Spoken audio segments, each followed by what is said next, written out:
At 6, West Nile spreads, more confirmed cases across the United States. Now how one local county is preparing to keep you safe. It seems like insanity to put more traffic out on this road. 100 accidents a year on one road, and now even more traffic trouble. Why residents are protesting possible apartments on an already busy street. Done with daycare, the state cuts millions of dollars for child care. Now parents will need to pay up or walk out of their job. That's all in this hour of Carolina in the Morning. In high definition, where news comes first, this is WECT's Carolina in the Morning.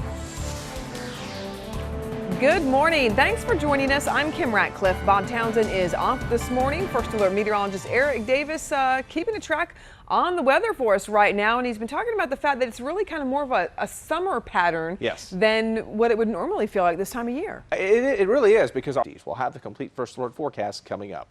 All right, Eric, thanks. A close campaign this morning. Brand new numbers from Elon University showing voters may side with Republican presidential nominee Mitt Romney this November. A new poll shows Romney leads President Obama here in North Carolina. Take a look. According to the poll, 47% of voters say they support Romney.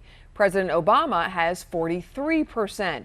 These numbers coming out as the Democratic National Convention continues in Charlotte.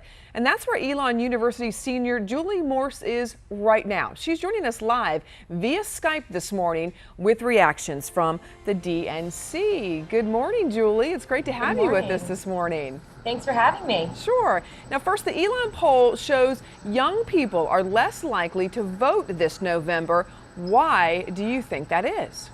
You know, in 2008, Barack Obama was new. He was exciting. He was fresh. I think that some voters are just kind of frustrated. They're not really sure what he's going to do for them. And at the same time, young voters are tired of the issues. We're tired of hearing about them and not seeing anything getting fixed in Washington. Well, since you are in Charlotte, how do you think the DNC is trying to pull in some of those younger voters that you're talking about? One thing we've noticed is that every speaker who's gotten up on the podium has spoken about the issues that affect young voters, about the health, the affordable health care, how you can be on your parents' insurance, about Pell Grants and all of those things. So they're trying to get the message that they want to help youth out there. And so I think that in that sense, that's where they're working. However, I haven't really seen as many youth around here as I thought I would. A lot of people are older than I am, and that's not really the way to get out there. However, they're having Scarlett Johansson, Natalie Portman come in. You know, celebrities are always attracting those younger voters. All right, well, you know, we found out that thousands of people will not be able to see President Obama's speech tonight because they moved everything to the Time Warner Arena cable. So what's the reaction that you're hearing there in Charlotte? People are upset. I mean, understandably so. People have made the trek all the way here and aren't going to be able to see what they wanted to see. A lot of people who aren't able to go are the volunteers, the ones who've been around here helping us get anywhere we need to go. They're so sweet. So they're all very disappointed. But at the same time, I think a lot of them understand why it's happening and not that the president is trying to ignore them in that sense.